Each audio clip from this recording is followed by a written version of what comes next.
are recording the interview of Calvin J. Martin.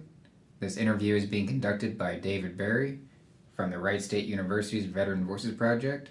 This interview is being recorded at Wright State University in Dayton, Ohio. It is 3 p.m. on August 3rd, 2018. Why don't we begin with where and when were you born? Okay, I was born in Rocky Mount, North Carolina.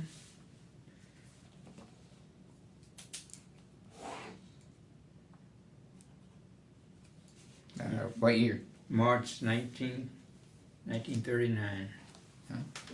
I was also born in March. 91, but... A few years back. Who were your parents and what were their occupations? My parents are, my father's name is Calvin Jones. Let me give you my stepfather's name, who is Jesse Martin. He's the man that raised me. My mother's name is Helen Martin.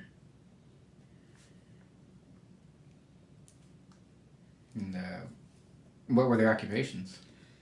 My father was, I didn't know him very well. I know he fought in the Korean War, but he lived through in New York. So I never got to talk to him very much, but we communicated periodically as I got older.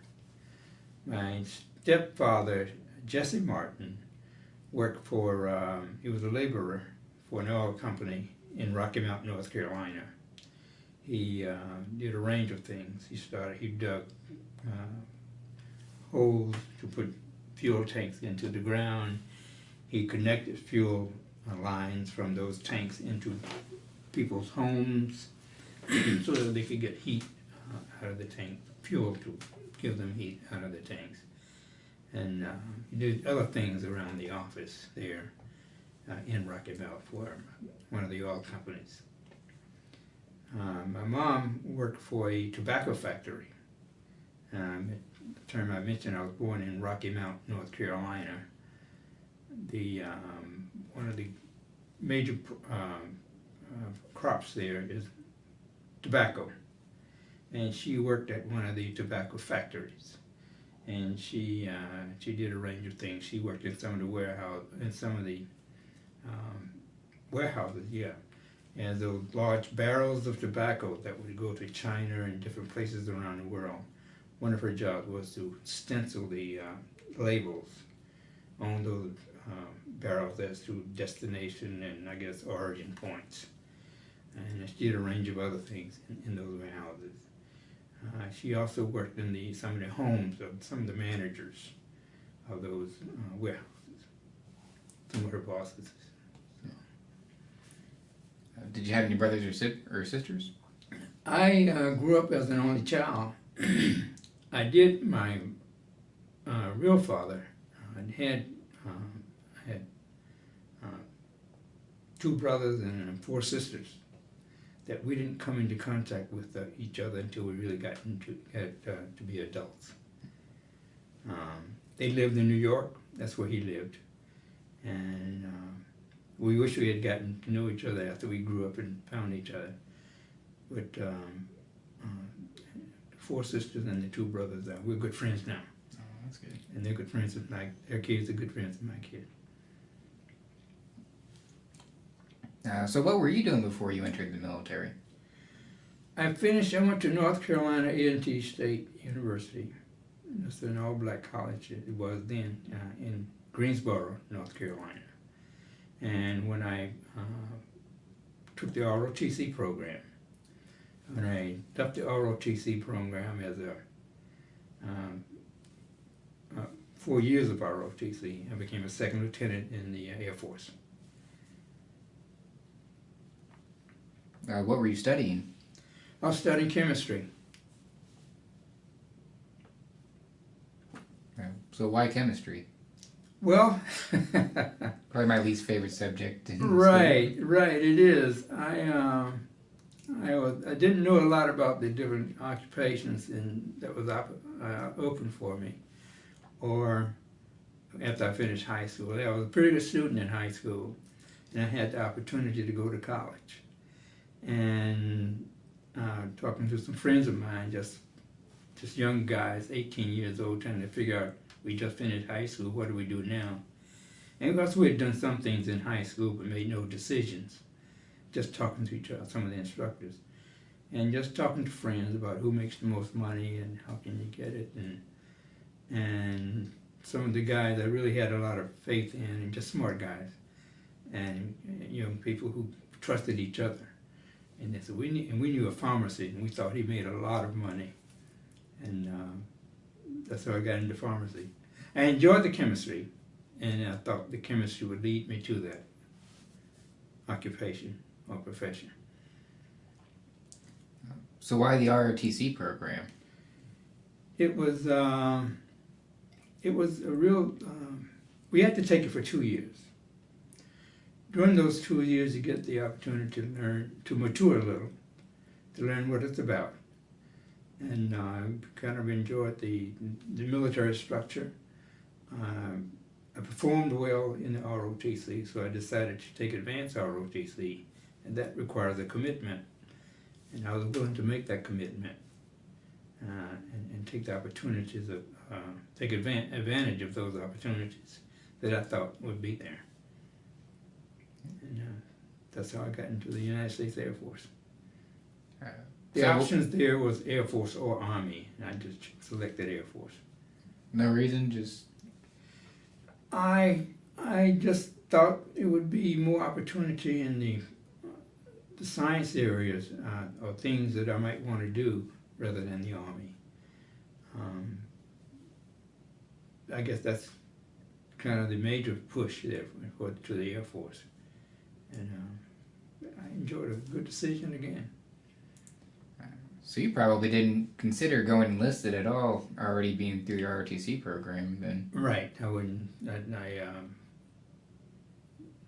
Well, I went through it for 4 years. You got to take the test after the second year. I guess you take it during the second year, and if you pass the AFOQT test, you can go into the advanced. And if you accept that, then you take the other 2 years, remaining 2 years. And I decided to take that option. What year did you enter the Air Force? Went into the Air Force 1961, I really was. And how did your family feel about you joining the military? My family was pretty proud of me, quite honestly. I'd been an officer. We had never had an officer in the military before. And going out to California and working in they didn't know what it was, with an Air Force rocket propulsion laboratory, and so I think I made them proud. Was the draft going on during this yes, time? Yes, there was a draft. Did that influence your decision to join at all, or? No, I kind of committed when I decided to take the second 2 years of ROTC when I was at college. It meant you're committing. If you take these last 2 years, you come out as a senior. You'll come out as a second lieutenant. They make you a second lieutenant if you complete them successfully.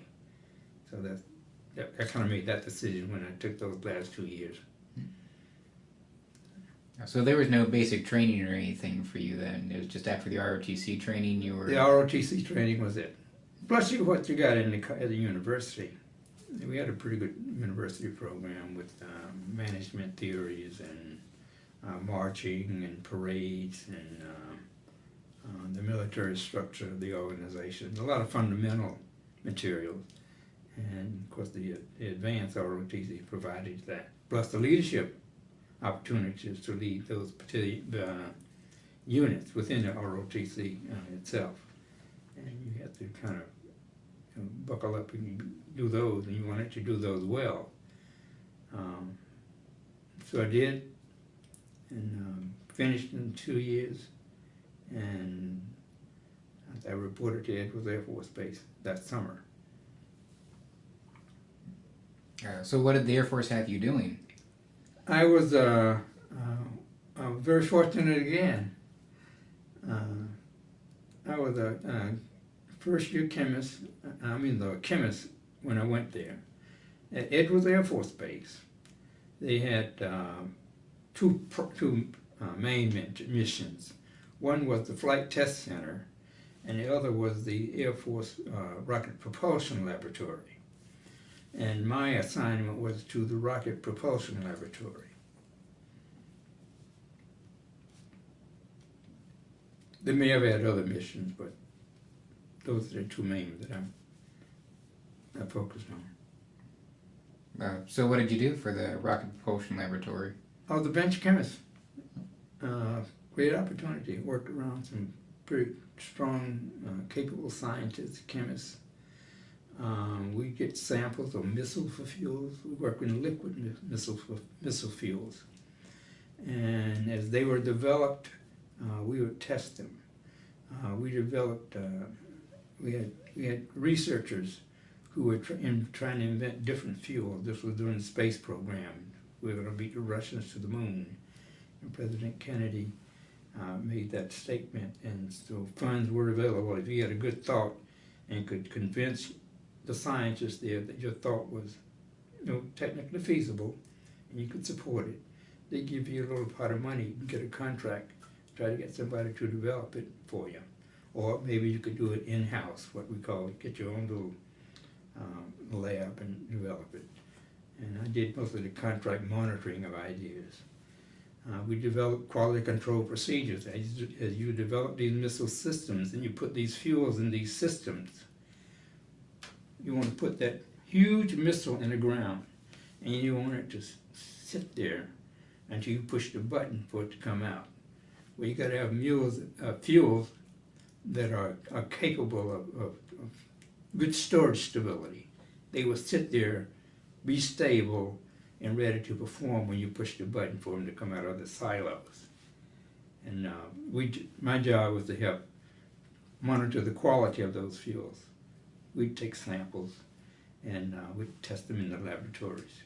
And we did that periodically, more maybe once a month or once every 2 months. And then as time went on and we got more data, we'd make it every 3 months or every 6 months, or that's how you establish your frequencies based on the data you've had in the past. And there are other criteria you use to decide which fuels you would sample more frequently until you got confidence in the ability of that fuel to perform as it's supposed to perform. That's your whole objective. When you push that button, you wanted it to go. So was your research considered top secret? Because we were trying to beat the Russians, and I'm sure they wouldn't want it. At that time, it was secret.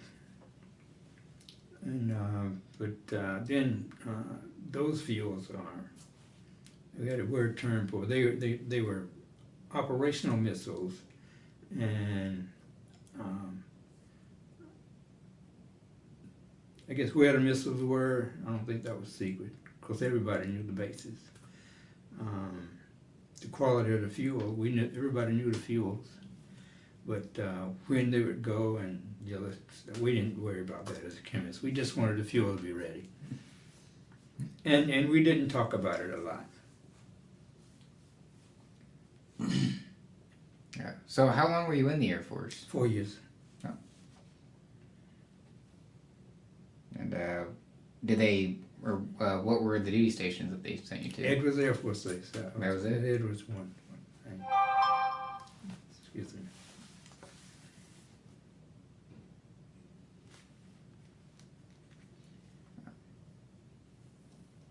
So while you were there, was there any incidences or situations that kind of stick out in your mind as memorable or enjoyable? Lots of enjoyable. I mean, just the opportunities there. Some of the people you would meet in the space fuel business, some of the smartest people I had been around, and all willing to help you. Not just me, but young scientists coming in, get on the right track and nurture you. My immediate boss, well, we met and we just hit it off, and he just nurtured me, showed me if I was needed, I had a weakness in some areas. They had little pots of money they could send you to a 2-week course or specialized course. If you needed, I never took anything longer than those guys, the short courses. But if you needed, they had other programs that you could go off to, say, a 1-year college, but that required an additional commitment to stay in the Air Force. And I wasn't ready to make that kind of decision at that time. So why only 4 years? Well, there was lots of opportunity when I got ready to get out.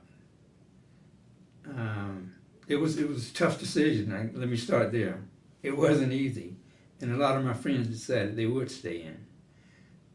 But I decided that I didn't want to move around too much. I was single. I don't know why that drove me, but I just wanted to kind of be stable, and I wanted to get a job that I could make a reasonable salary, and I wanted to look into the investment markets. The other, those are kind of my goals there. That's what was driving me. So when you got out, were you able to find another job pretty quickly? Yeah, we had the Air Force Systems Command. I think that's what this base is. And we had the Air Force Logistics Command. Systems Command, we were the researchers, they were the researchers, and they had all the technical knowledge. Air Force Logistics Command were the operators. I took a job with the operators and was one of the lead chemists for all the fuels in the Titan, liquid fuels in the Titan II program, and other liquid systems they had that were operational. Some were the long-term storage, like I mentioned, but others were like at Vandenberg Air Force Base. They had a number of fuels, missiles that they would launch, just as test fuels, test missiles, and a few other locations where they did that. And so we provided the fuel and then the technical support for those bases. And from a logistics standpoint, they had their own scientists there. They didn't want you in their business. There was a jealousy that takes place. But we worked together very closely. So have you worked with missiles pretty much your whole life? Yep. No, well, I worked with missiles until the environmental program became strong. We had a couple of fuel spills. You were probably too young, but we used to have an oil tanker that would just belch out a bunch of crude oil out in some harbor. The air pollution, the smog was getting thick. Just a range of environmental issues that were just troubling people, and that really fascinated me. I said, why can't we do something about that? And so I started taking environmental courses. And I took an early program at St. Mary's University in San Antonio, Texas. That's where I was stationed. I left out the point that I left Edwards Air Force Base, went to Harrisburg, Pennsylvania. They closed the Harrisburg base down. I moved to San Antonio, Texas. The same work, just different location. That's where the environmental program came about. I got to be very active. It existed a long time. And I started taking these environmental courses, the oils, the gasoline, water pollution, smog in the cities. And it just fascinated me about the work that I could read about that was trying to do, reduce the pollution that was being emitted from those sources and other sources, and solid waste management, all this crap that would just stay and just deteriorate and seep into the ground. And I kind of wanted to explore that some. And I started taking this course at St. Mary's University, working towards a master's degree. It was a kind of scientific, but mostly management and environmental program, which was evolving. and I almost got my master's degree there. But I got the job that I wanted before I got the degree. I was within a few months, and I couldn't work out. I either take the job, delay the degree, and so I took the job. And finally, just communicating with the instructors that I had worked with there. We worked up where I could do the work while I was in. I moved to San Antonio to Harrisburg, Pennsylvania, and finally I got a degree in environmental science. I then moved. They closed that base down in Harrisburg. They had a huge base closure program, and I moved to San Antonio. I'm saying I don't want to be redundant here. I've always done that, but it just opened up a new world in the environmental arena. So I forgot about the missile fuels. I started focusing on saving the world, reduce the air pollution, reduce the oil spills, and which required you to do environmental assessment. If you're going to have a major action, this is when the environmental movement first started, and the rules were just coming out, and I kind of focused on that, and that's where I stayed until I retired.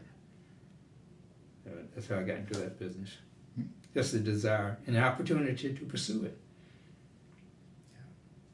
Were there any goals or anything that in the environmental side of it that you wanted to reach, or?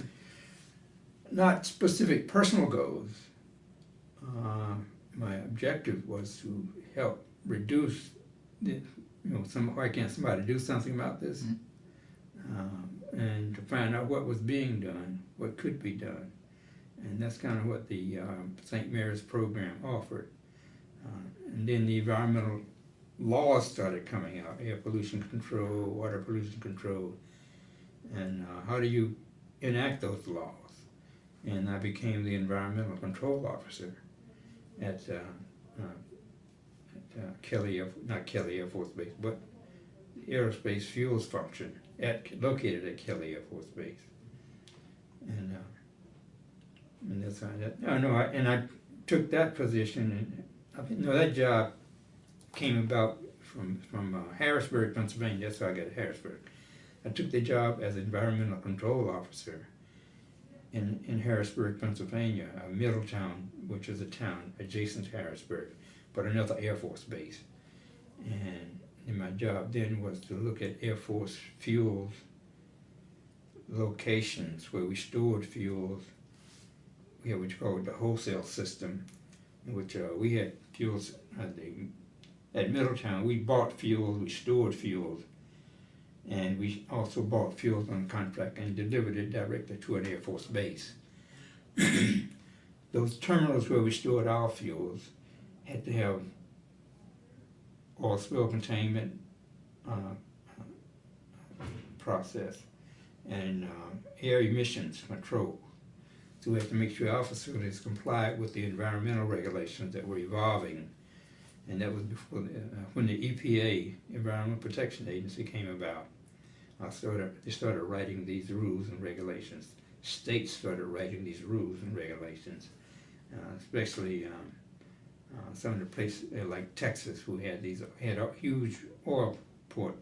We had oil spill problems, and we should buy a lot of fuel down there. We had to make sure the contractors that we dealt with from the government standpoint, make sure our contractors complied with those rules and regulations. So we put that in all of our contracts. And then we wrote rules and regulations on the terminal that stored our fuels. You have to comply with these air pollution regulations and water pollution regulations, and solid waste management and disposal also. So that's how I got into that business, and that's what I did. Kind of jumping back a little bit, when you were in the military, were you able to make strong bonds with any of the people you served with? Were you able to make friends while you were in the military? Yes, yeah. I'm with two of them today. Oh. Yeah, we were all lieutenants there out at Edwards Air Force Base. these two, and there's a group of us in town here. That's the where those bonds originated. Stationed at that base.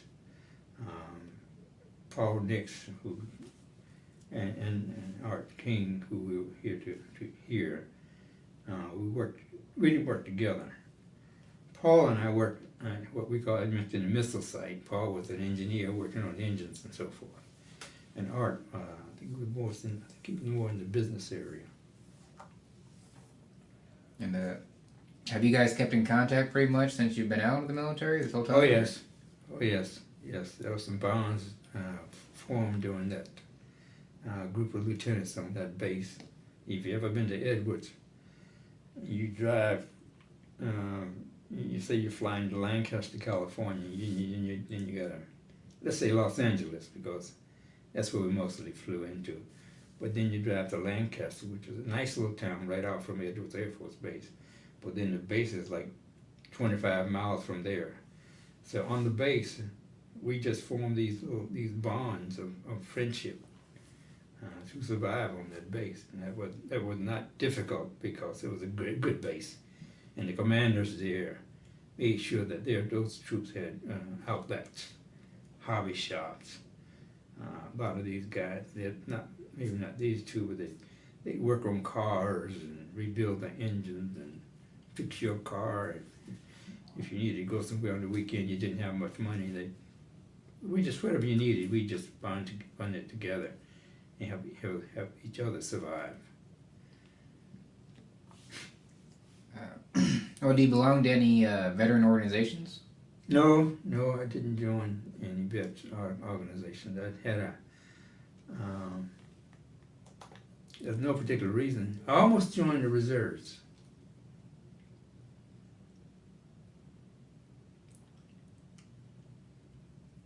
I guess when Vietnam was heating up, I was going to join the reserves. And that's when my son was, it was a tough decision. I decided to delay it. I did not decide not to it. I decided to delay it because Vietnam was heating up. And I delayed it, and I said, well, now let me put this one off. And so I didn't go. What are some life lessons you learned from your military experience? Well, life lessons would be, I guess, the range of them. Number one, just meeting and associating with these gentlemen that I'm associated with now, these families now. Their families and my family. We're good friends, and we find that there's a good change of information for similar problems, a change of problem solutions. One life lesson I learned, a good friend of mine, another one of the guys at Edwards, we get together and we do some investing together. They are quality individuals, and you could please to bring your family around, and to have your kids associate with their kids. They were like our lifestyles are very similar, and they may be a little bit more spiritual than I am, but but you do you at your own level. By associating with people who have the same interests and values and that you have, I think it helps keep you focus and grow.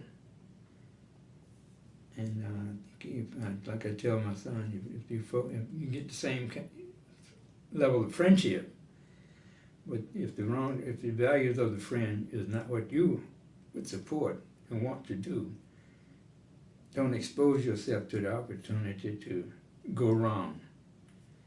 Stay out of trouble.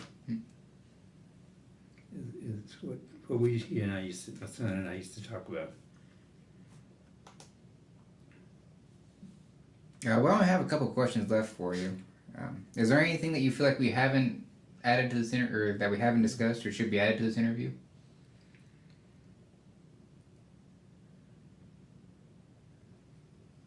Not a whole lot. I'm at the point now where I have retired from the government.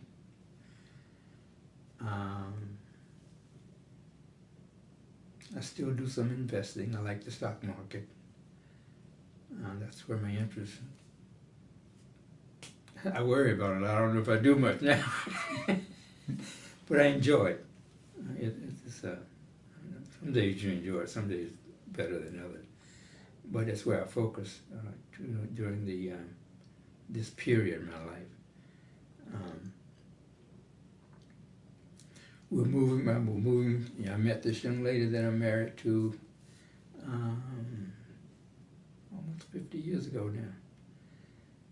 And when we got married, I told her while we were in San Antonio, I said, I'm going to be going to the East Coast because that's where some jobs are. If I get a job there, that's my ambition. And I told her that before we got there, before we got married. And she said yes, and so we did. And she said, remember? I know I told her we could come back home after we lived there for a while. And so it's time for me to come back to her home. So we're going back to San Antonio. Actually, we both like it. So it's an easy decision.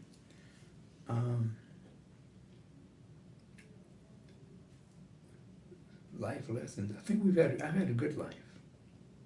This nation has been good to me, and I've had opportunities you wouldn't get in a lot of places, and I was in position to capitalize on, and I did, and I'm pleased with that. So I'm satisfied with myself, and that's kind of where I am in life. So, just got a new grandson who's now 2.5. Oh, congratulations. Thank you. He's a real tiger. Well, I got one question left for you, but it's my favorite one. What message would you like to leave for future generations who view this interview? I would say pursue your dreams, but put yourself in a position to pursue your dreams by training yourself, educating yourself. Get a good education, as far as you want to go, as far as you can go, and pursue that dream, and stay out of trouble.